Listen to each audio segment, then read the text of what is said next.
Dios nos envió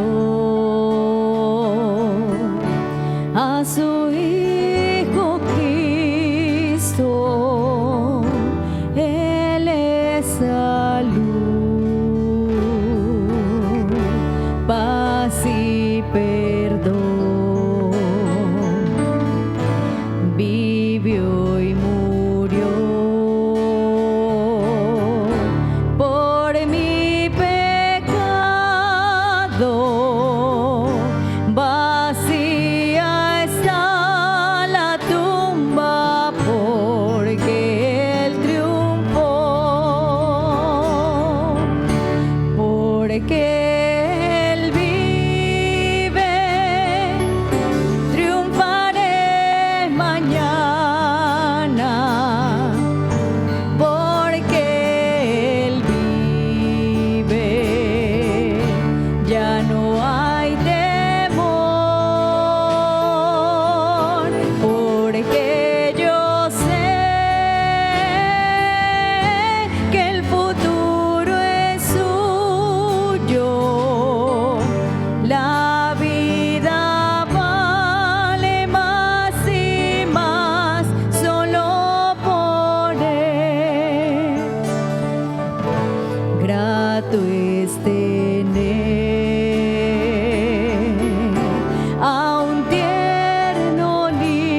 Bueno, hermanos, después de este tiempo de alabanza tan especial, quiero llamar su atención un momentito a lo que quiero esta mañana hacer y que yo sé que el Señor quiere comenzar a enseñarnos, a hablarnos. Quiero comenzar esta mañana una serie de reflexiones acerca de la cruz,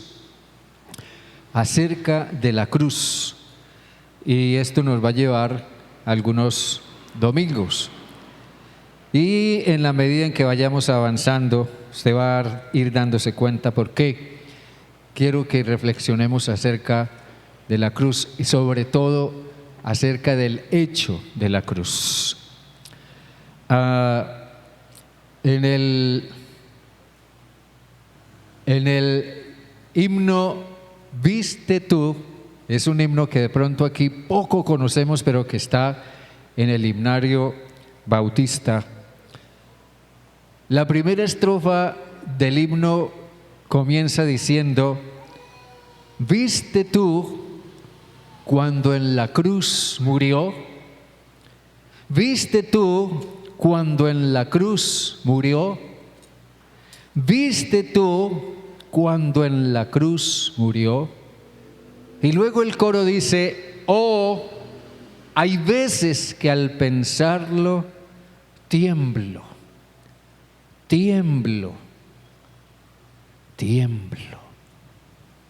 Esta es una canción espiritual muy particular y es una canción que tiene un profundo sentimiento cuando se canta. Y ojalá que al menos durante esta serie de reflexiones en algún momento podamos cantarla o escucharla cantar.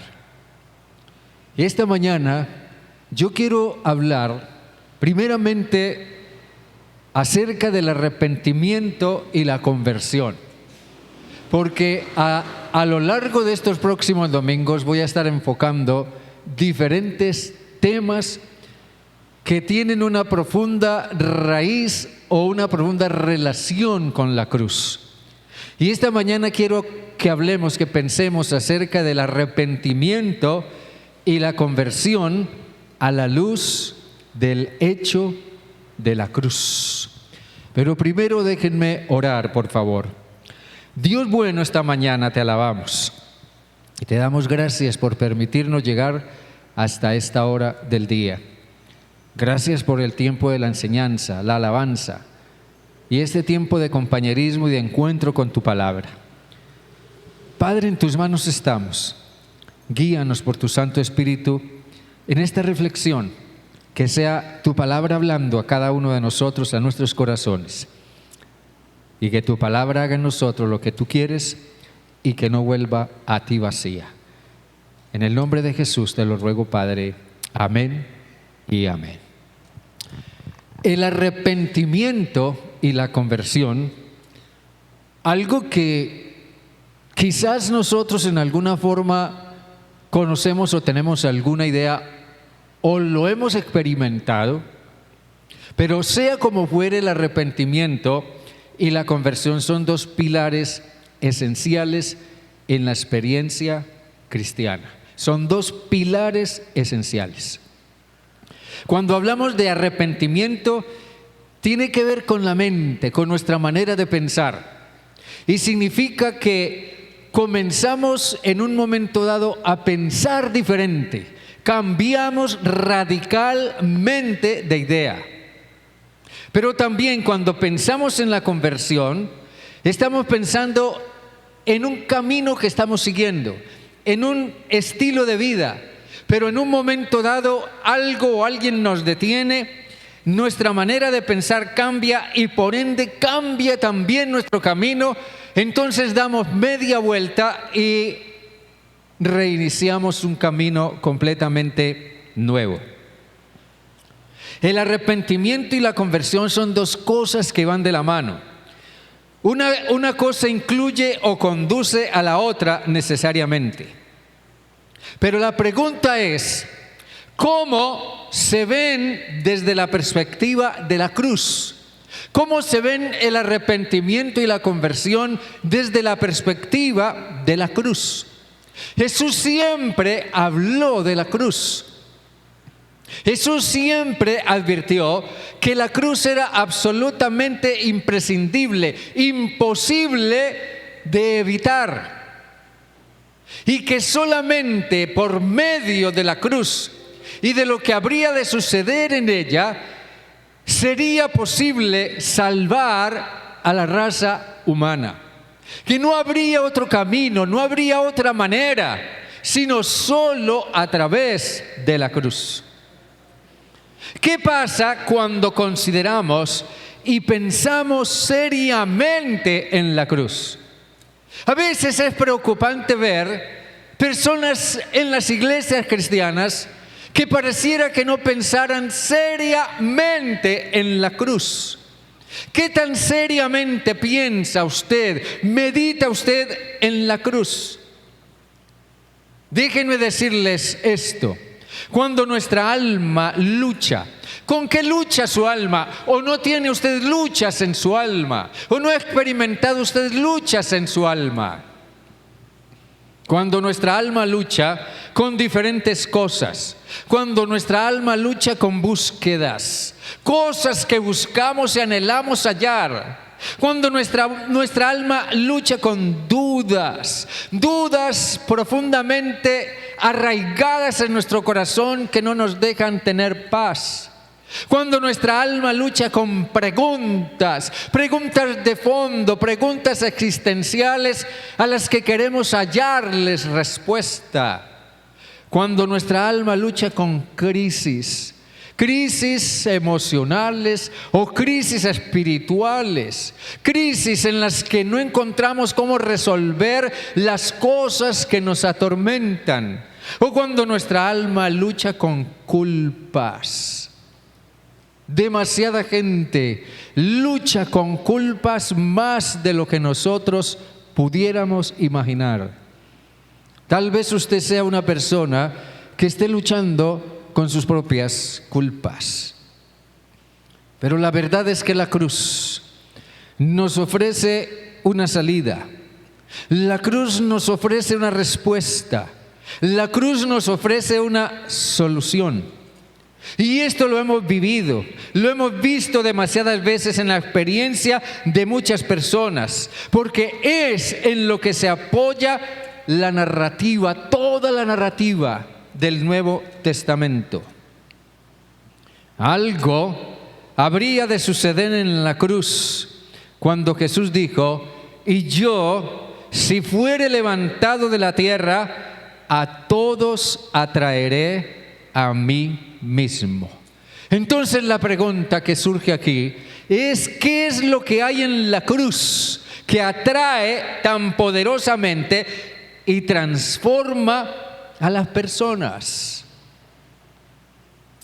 En el libro de los Hechos, en el capítulo 3, en el versículo 19, el apóstol Pablo dice algo que es sumamente espectacular. Dice, versículo 18 y 19: pero Dios ha cumplido así lo que antes había anunciado por boca de todos sus profetas, que su Cristo habría de padecer. Así que arrepentíos y convertíos para que vengan, o para que sean borrados vuestros pecados, para que sean borrados vuestros pecados y para que vengan de la presencia del Señor tiempos de consuelo. En estas palabras Pablo hace un llamado al arrepentimiento y a la conversión, un llamado a arrepentirse y convertirse. En realidad es un llamado a volverse a Dios, es un llamado a acceder a Dios. Pero la pregunta también es: ¿cómo puede ser posible eso? ¿Cómo podemos volvernos a Dios? ¿Cómo podemos acceder a Dios? No tiene sentido pensar en el arrepentimiento y la conversión si no estoy teniendo acceso, un acceso verdaderamente real a la presencia, a la comunión, a la relación con Dios. Pero ¿cómo puede ser posible? El escritor a los Hebreos nos dice o nos da la respuesta a eso. En el capítulo 10, en el versículo 19. Capítulo 10, versículo 19 de Hebreos. Allí dice: así que, hermanos, tenemos libertad para entrar en el lugar santísimo por la sangre de Jesucristo, por el camino nuevo y vivo que Él nos abrió a través del velo, esto es, de su carne. La respuesta del escritor de la epístola a los Hebreos es que es posible, solo es posible acceder a la presencia de Dios, a la comunión con Dios, a la reconciliación con Dios, a la relación con Dios, por medio de la sangre de Jesucristo. La sangre implica la cruz. O es otra manera de referirse a la cruz. O sea, bajo la perspectiva de la cruz. Entonces, ¿con qué nos encontramos al contemplar el hecho de la cruz? Hay tres cosas que quiero subrayar esta mañana a la luz de la enseñanza del Nuevo Testamento. Tres cosas con las que nos encontramos cuando contemplamos el hecho de la cruz y que nos encaminan a un verdadero arrepentimiento y conversión. Primero, lo que sucedió en la cruz cambia toda nuestra perspectiva. Lo que sucedió en la cruz cambia nuestra perspectiva total. No nos cambia a medias, no nos cambia más o menos, no nos cambia en una parte sí y en otra parte no. A veces me sorprende ver cómo nos encontramos con personas que, bueno, pareciera que han cambiado algunas cosas, pero otras no las han cambiado. En unas cosas han cambiado de manera de pensar, en otras no. Entonces yo me pregunto, ¿a dónde ha quedado el impacto de la contemplación del hecho de la cruz? En la canción, que también tiene un video que se llama Jesús vive, del cantautor mexicano Miguel Casina, se representa al centurión romano que conduce todo el proceso de la crucifixión. Pero en el video el centurión romano hace un soliloquio. Él habla consigo mismo en voz alta y él manifiesta su profunda inquietud, su profunda falta de acomodo y el sentirse mal ante la cruz de Jesús. Él se siente profundamente incómodo ante la cruz. Y en un momento dado él dice: cuando yo volteo para ver a Jesús, su mirada me hace sentir y pensar que yo soy el que debería estar en esa cruz. Ese centurión romano reconoce en Jesús a alguien completamente excepcional, obviamente, no comparable con ningún otro ser humano, y demuestra un profundo cambio en su perspectiva de Jesús, lo cual corresponde con la narración bíblica en la que el Evangelio nos trae sus palabras cuando dice: verdaderamente este era hijo de Dios. Pero también cambia la perspectiva de sí mismo. Ahora él no solamente ve a Jesús como el Hijo de Dios, no, ahora él se ve a sí mismo a la luz del hecho de la cruz. Tradicionalmente se ha creído que ese centurión fue el mismo que dijo a Jesús: no soy digno de que entres bajo mi techo. Ese es un completo cambio de perspectiva. Algo conmovió su mente, algo conmovió su duro corazón, toda su indignidad, sus pecados, sus injusticias, su orgullo, su vacío, todo su egoísmo, todo eso debió haber pasado por su mente en el momento en que sus ojos contemplaron el hecho de la cruz. La cruz nos hace ver lo que somos y nos hace ver la necesidad de volvernos a Dios. Ya lo hemos dicho, lo hemos citado en otros momentos, pero en el discurso de Pedro a la multitud, en el capítulo 2 del libro de los Hechos, Pedro le dice abiertamente a toda aquella multitud de judíos que estaban reunidos en el final de aquella fiesta de Pentecostés. Pedro le dijo: ustedes crucificaron a Jesús. Ustedes son los responsables de la muerte de Jesús. Y él les dice también: sepan, ciertísimamente sepan que a este Jesús a quienes ustedes crucificaron, Dios lo ha hecho Señor y Cristo. Y dice que cuando ellos oyeron lo que Pedro les dijo, se compungieron de corazón y dijeron a Pedro y a los otros apóstoles: hermanos, ¿qué haremos? Ese cambio de perspectiva ante las palabras de Pedro los hizo conscientes de su culpa y por ende de la necesidad del Evangelio. Alguien decía: la verdad es que necesitamos ver nuestra maldad para entonces reconocer, poder experimentar la bondad de la gracia de Dios en la cruz. Sí, lo que sucedió en la cruz cambia nuestra perspectiva total. Pero también lo que sucedió en la cruz nos abre un camino nuevo. Nos abre un camino nuevo. El escritor a los Hebreos nos lo dice: a través de la sangre derramada de Jesús se abrió un camino nuevo. El apóstol Pablo habló en términos sumamente grandiosos, diría yo, de lo que sucedió en la cruz.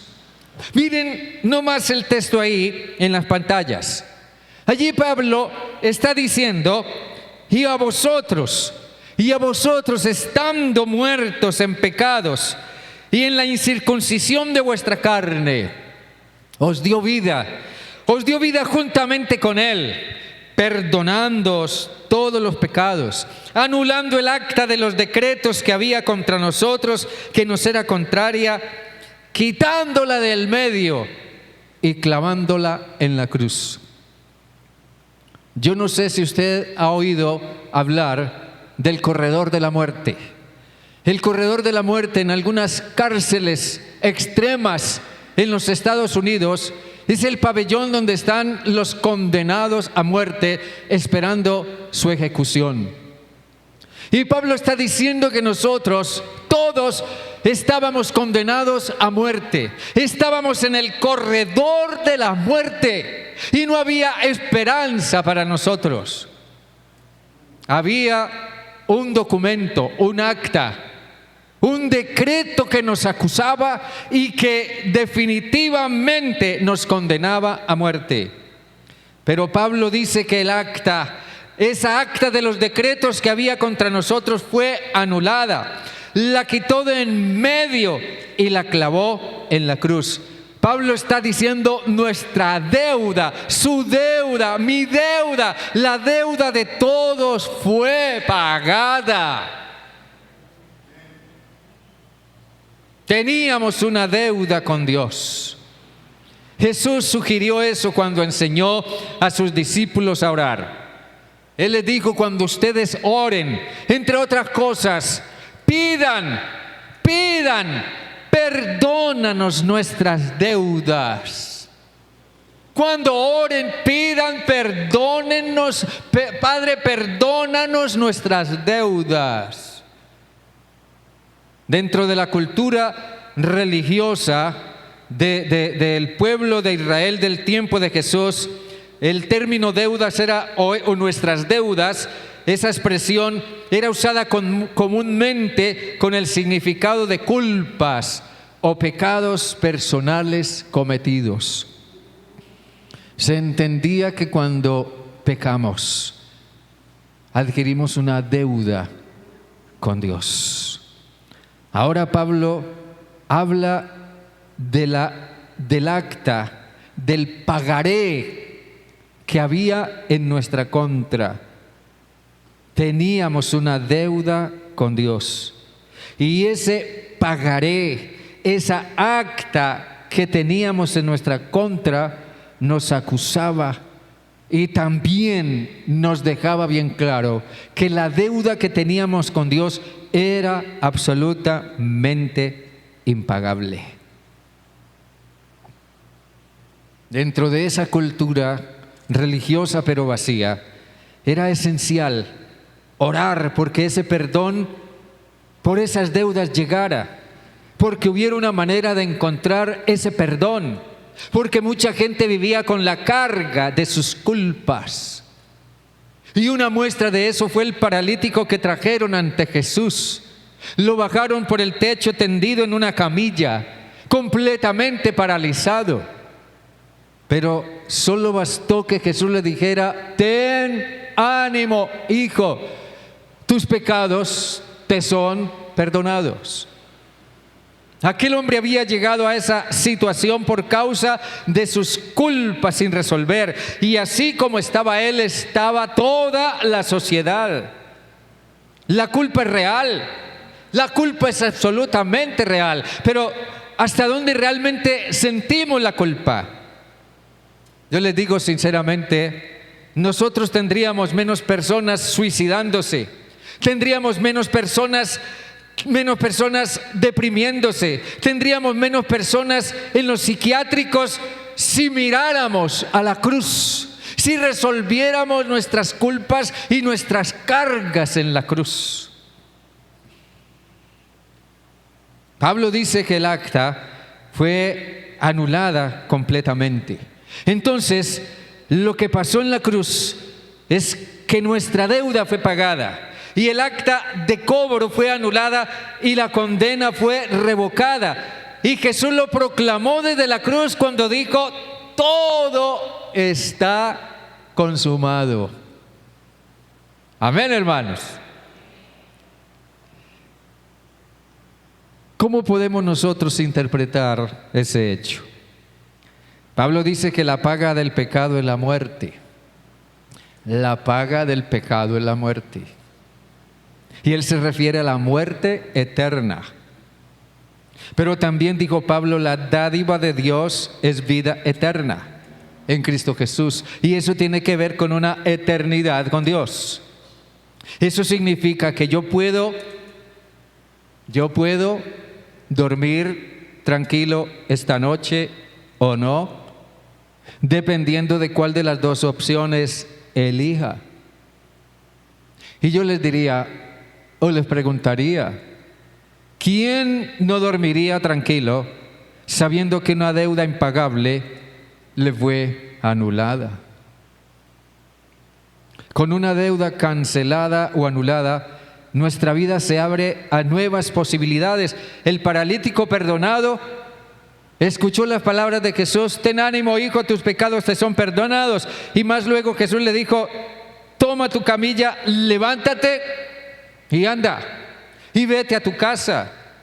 Ahora póngase usted a pensar, imagínese el grado de posibilidades nuevas que se abrieron ante la vida de alguien que había pasado años paralítico.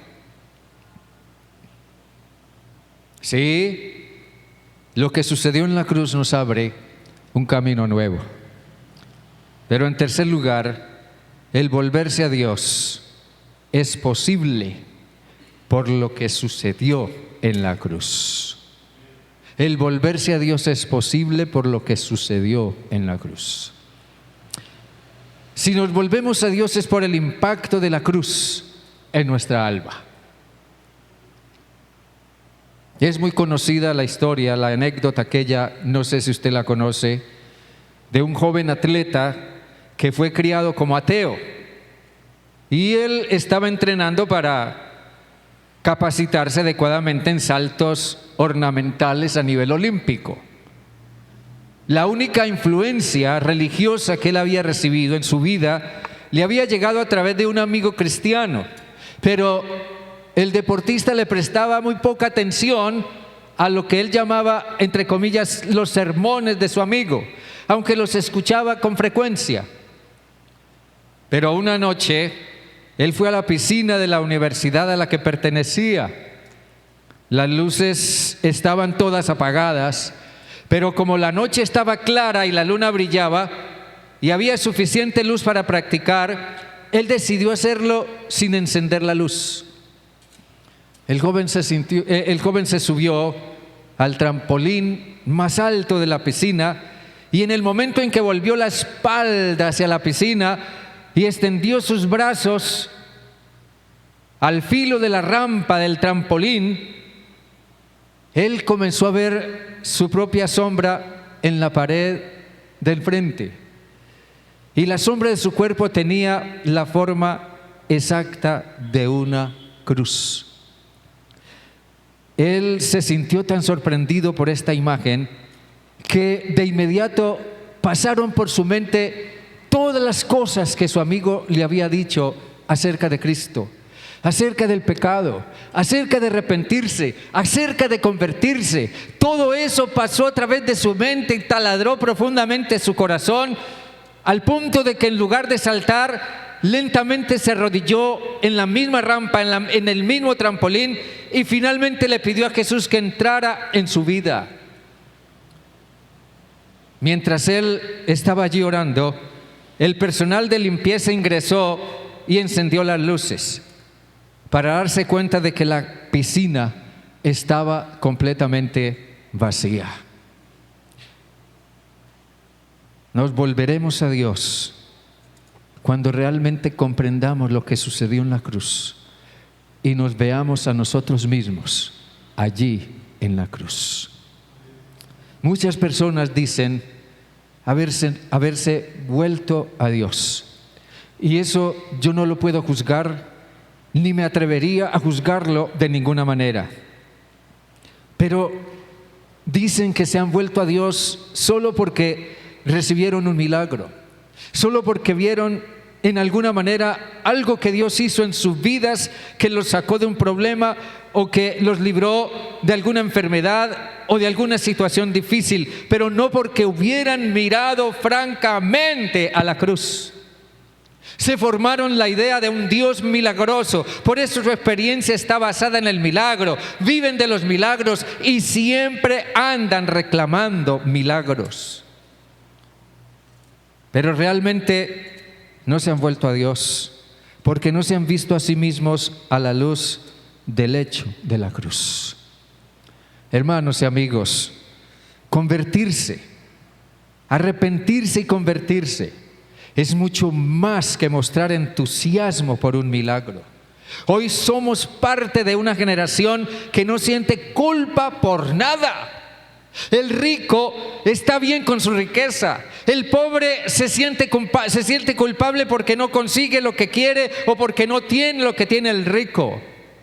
Vivimos en una sociedad que no se siente culpable por la vida que está arrebatándole a otros, por lo que le está robando a otros, por lo que está en alguna manera pervirtiendo a otros, por lo que está negando contundente y rotundamente a Dios. Sí, vivimos en una sociedad, somos parte de una generación que no se siente culpable de nada. Y es sorprendente porque aún el pueblo de Israel en el Calvario, ante la cruz de Jesús, se volvió golpeándose el pecho. ¿Qué es lo que hemos hecho? Y ellos simplemente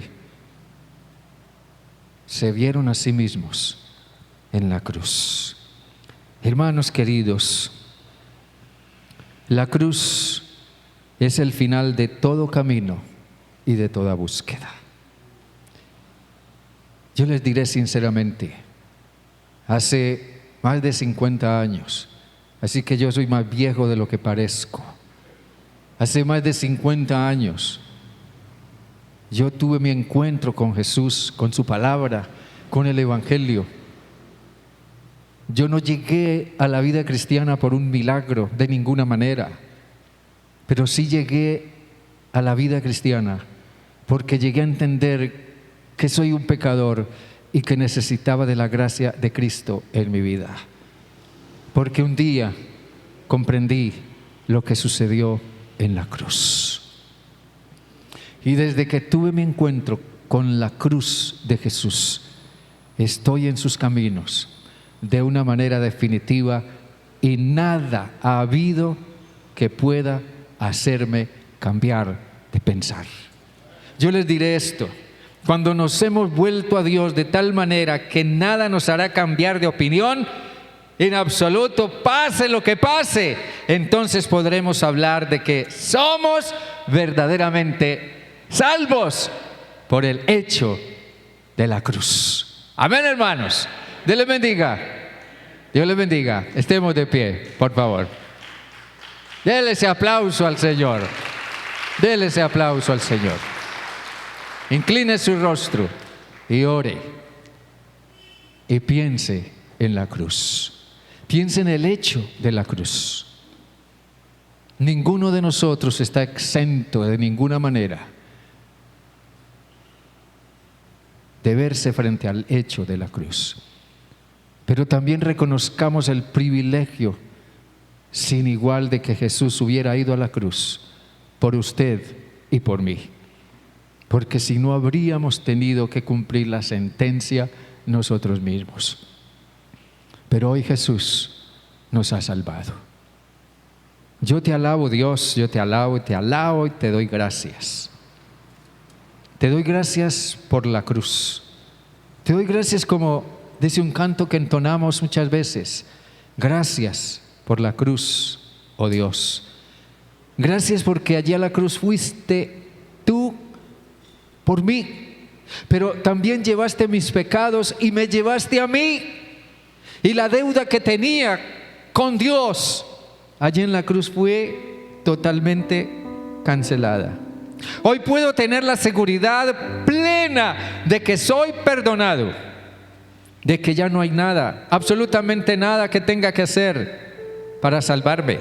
No hay nada que yo pueda hacer para merecer la salvación. No hay nada que yo pudiera hacer de ninguna forma para completar lo que Jesús hizo en la cruz. Porque Él lo hizo todo. Él lo pagó todo. Su sacrificio en la cruz fue suficiente, absolutamente eficaz. Y eso hoy día lo creemos y nos llena de gozo y de alegría. Padre, gracias por Jesús y gracias por su cruz. Amén y amén.